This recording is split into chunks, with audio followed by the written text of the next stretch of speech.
부동산 거래나 전월세 계약은 중개사, 즉 부동산을 통해 진행하는 경우가 대부분입니다. 그렇다 보니 부동산이 보내는 문자 하나로 수백, 수천만 원이 좌우되는 일이 많아지고 있습니다. 훈이로TV 시작합니다. 안녕하세요. 훈이로TV의 김기훈 변호사입니다. 자, 오늘은 부동산 계약 과정에서 특히 가계약금과 관련해서 주의해야 하는 중개사 문자에 대해서 말씀드리도록 하겠습니다. 대부분 중개사, 편의상 부동산이라고 표현하겠습니다.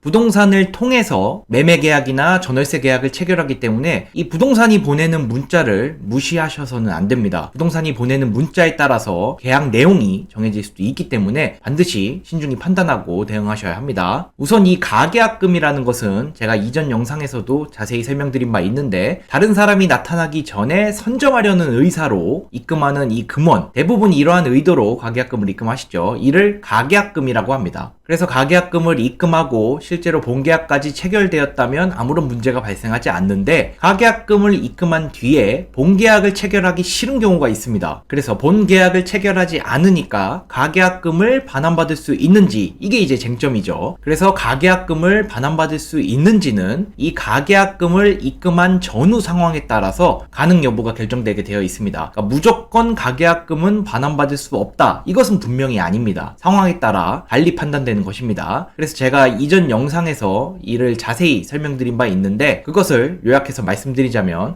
먼저 가계약금과 관련해서 본계약이 체결됐다 또는 본계약이 체결되었다고 볼 정도로 당사자 사이에 계약 내용에 대해서 상당한 합의가 있었다면 액수가 적은 가계약금이 아니라 액수가 큰 계약금 문제로 해결되어야 되는 부분입니다. 즉 가계약금만 반환받는 이런 문제가 아니라 본계약이 체결됐는데 이를 깨는 문제이기 때문에 아예 차원이 다른 문제에 해당합니다. 그리고 본계약은 체결되지 않았지만 별도의 해약금 약정이 합의가 된 상황이라면 가계약금은 반환받을 수 없습니다. 왜냐하면 가계약금에 대해서 별도 해약금 약정이 존재하기 때문에 이 약정에 따라서 가계약금은 반환받을 수가 없는 것입니다. 그런데 본계약도 체결되지 않았고 해약금 약정도 존재하지 않는다, 이런 경우에는 원칙적으로 가계약금을 반환받으실 수 있습니다. 그래서 여러분들이 주의해야 할 곳은 바로 이 부분입니다. 별도의 해약금 약정이 존재하는지, 왜냐하면 별도 해약금 약정이 인정된다면 가계약금은 반환받을 수 없다고 말씀을 드렸기 때문에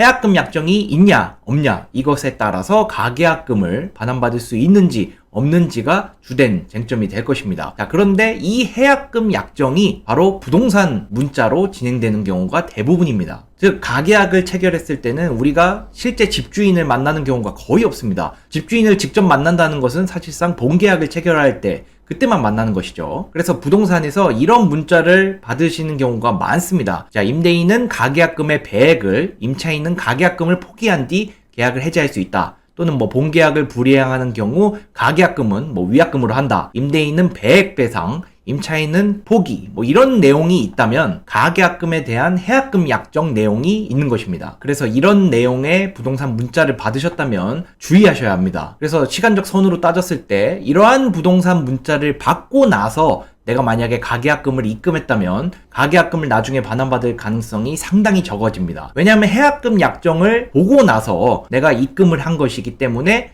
그 해약금 약정에 대해서 내가 동의를 했다, 이렇게 간주될 가능성이 높습니다. 나중에 내가 그 문자 내용을 전혀 보지 못했다 라고 주장하기가 상당히 어렵습니다. 그래서 부동산으로부터 이런 문자를 받고 가계약금을 입금한다면 나중에 가계약금을 돌려받기 어렵다는 점을 꼭 기억해 두셔야 합니다. 그리고 가계약금을 입금한 뒤에 부동산에서 저런 내용의 문자를 보내는 경우가 훨씬 더 많습니다. 왜냐하면 가계약금은 선점의 목적이 크기 때문에 정신없이 입금하는 경우가 많기 때문이죠. 자, 이런 경우에는 어떻게 대응해야 하나? 만약 내가 본계약을 체결할 확신이 없다면 부동산의 저런 문자에 대해서 답장을 보내놓으시는 것이 훨씬 더 유리합니다. 즉 해약금 약정에는 내가 동의하지 않는다, 이런 내용으로 문자 답변을 해 두시기 바랍니다. 왜냐하면 부동산에서 저런 문자를 보낸 뒤에 내가 무시하게 되면 나중에 그 내용을 확인하고서도 아무런 대응을 하지 않았다, 즉 동의한 것으로 간주될 가능성이 높기 때문입니다. 법원으로 갔을 때 집주인은 부동산이 저런 해약금 약정 문자를 보냈는데 임차인이 아무런 답변도 하지 않았다, 즉 이 내용에 대해서 동의했던 것이다 라고 한다면 법원도 쌍방 사이에 묵시적이지만 이 해약금 약정에 대해서 합의가 이루어졌다고 이렇게 인정될 가능성이 높기 때문에 우리가 부동산 문자에 대해서 아니 나는 해약금 약정에는 동의하지 않는다 이렇게 만약에 문자를 보내놓는다면 법원으로서도 해약금 약정에 합의가 있었다고 인정하기는 어려울 것이기 때문이죠. 그래서 본계약을 체결할지 확신이 없다면 당장 부동산 문자에 대해서 이렇게 답변을 해두셔야 합니다. 그래야만 나의 가계약금을 지키실 수가 있는 것입니다. 물론 이제 저렇게 해약금 약정에 동의하지 않는다고 한다면 부동산 측에서 다시 연락이 와서 추가로 협의를 하겠죠. 그 시간 동안 반드시 우리는 빠르게 결정을 해야 됩니다. 본계약을 체결할 것인지 말지를. 왜냐하면 가계약금을 입금한 뒤에 시간이 지연될수록 입금한 쪽은 유리할 것이 전혀 없습니다. 오히려 불리하게 작용할 가능성이 높죠. 그래서 본계약, 즉 해당 매물에 내가 확신이 없다면 가능한 빠르게 반환 요청을 하셔야 합니다. 일정한 시간을 조금 더 벌어놓는 것이다 라고 생각하면 편합니다. 단순히 내가 해약금 약정에 동의하지 않는다 라고 한 뒤에 시간이 지연되면 임대인도 그에 따른 손해를 볼 가능성이 있기 때문에 가능한 빠르게 결정하시는 것이 훨씬 더 유리합니다. 그리고 애당초에 한번 돈이 들어가면 빠져나오는 것은 정말 어렵습니다. 그렇기 때문에 선점 목적이긴 하나 이 가계약금 입금 자체도 조금 신중히 하시는 것이 필요할 것으로 보입니다. 자, 오늘은 이렇게 가계약금과 관련해서 주의해야 할 부동산 문자를 말씀드렸는데요. 가계약금과 관련된 상담을 진행하다 보면 대부분 부동산에서 저런 문자를 보냈는지조차 기억하지 못하시는 분들이 많습니다. 하지만 그 문자 하나로 법원에서는 해약금 약정이 있었다, 해약금 약정에 적어도 동의했다 라고 판단할 가능성이 높기 때문에 여러분이 가계약금을 지키고 싶으시다면 부동산이 보내는 문자에 반드시 답변을 해두시기 바랍니다. 오늘도 영상 시청해주셔서 감사드리고 다음 영상으로 찾아뵙도록 하겠습니다. 감사합니다.